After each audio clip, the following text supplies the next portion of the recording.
Welcome back to That Griller Guy. I'm Chris Shen, where everything is crafted over coals, guided by fire, and served with a pour of bourbon. Today we're talking about one of my favorite cuts of beef, tri-tip. This right here is a beautiful American Wagyu tri-tip from Snake River Farms. But before we get to cooking this, I want to talk about what a tri-tip is, where it comes from on the cow, my favorite way to cook it, and what makes it so special. This isn't just any old steak or roast that you can just throw on, cook it any way you want, and slice it any way you want. There is a certain way to cook, slice, and prepare this cut that makes it so special, that makes a tri-tip what a tri-tip really is. And I'm going to show you how. All right, guys, a little bit of history behind tri-tip. Tri-tip itself came into its own in the 1950s in none other than the Santa Maria region of California. That's why I'm cooking this on my Santa Maria style grill. Adjustable heights of the grill grates, live fire, simple seasonings. This allows a flavorful cut like a tri-tip to really have those natural beef flavors shine and come through. It's time for your anatomy lesson. Where does the tri-tip come from? Well, tri-tip sits at the bottom sirloin subprimal, right by the hip. And you know what? Tri-tip, it's leaner than a ribeye is, but yet it still has some beautiful intermuscular marbling and fat.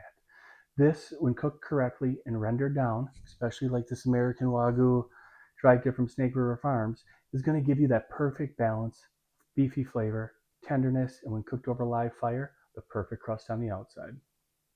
We're going to start off by trimming some of the fat off of this tri-tip.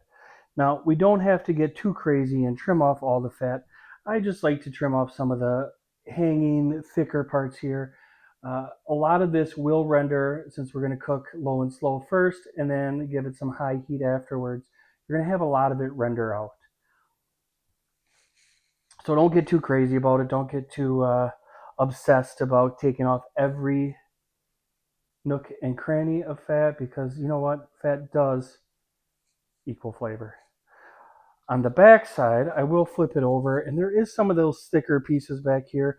Sometimes you can run into having a little bit of silver skin. Now, silver skin isn't really going to render off, so I will take off any silver skin if I see it. And again, I'm just taking off a little bit of that fat. I want to leave some of that on there because it will render and just make it a little bit more flavorful.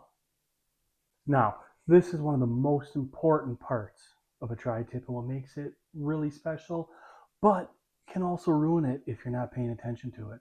This is the part that not everybody pays attention to, so come close and have a better look. Now, this is the back side of the tri-tip. We flipped it over. You can see how this area here has grain that runs this way. However, as we get into this portion of it, the grain is running in opposite direction. So if you were to cut this all in one direction, you're going to have some pieces that are great and tender. However, some pieces that are not cut correctly, so those muscle fibers remain too long and it's going to be chewy. Pay attention to your grain and you'll be just fine. Now it's time to season. So for a steak like this, I keep it nice and simple, and I'm talking my favorite salt, pepper, garlic, yes, SPG seasoning. It's my cast iron skills, my friend, and it's called Crust. All we're going to do is season it liberally. I start nice and high. That way it gets a nice, even coat. Salt, pepper, garlic, simple, flavorful, and gives you everything you need to let that beef shine through.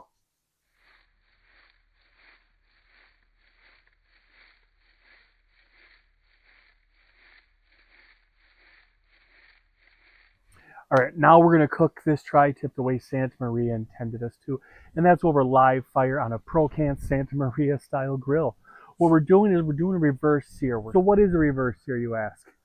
Well, that is the process of cooking a steak or a roast like a tri-tip, where we start off low and slow to gradually bring that temperature up all together, instead of having too much of a Maillard reaction on one side where we'll get too much gray, then the pink.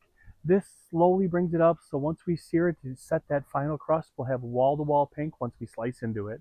All right, that crust is building. Now it's time for the fun part of the reverse sear, the sear.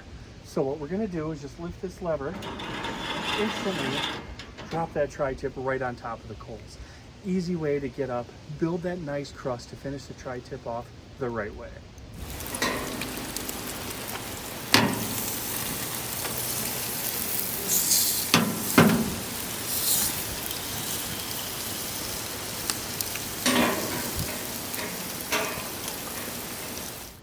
once our steak reaches about 125 to 127 degrees at the thickest part, we rest. Always rest. This allows the juices to settle so we don't lose all of the juices when we slice it. Now it's time to slice. It's most important to make sure that you're slicing against the grain. So we look for where that grain changes, slice it in half, perfect, medium, rare, and then we're going to slice against the grain for each half, giving us nice, thin slices, perfectly cooked the way we want it.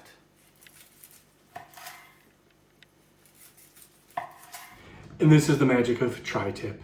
American Wagyu Snake River Farms tri-tip cook perfectly thanks to the versatility of my Prokan Santa Maria style grill.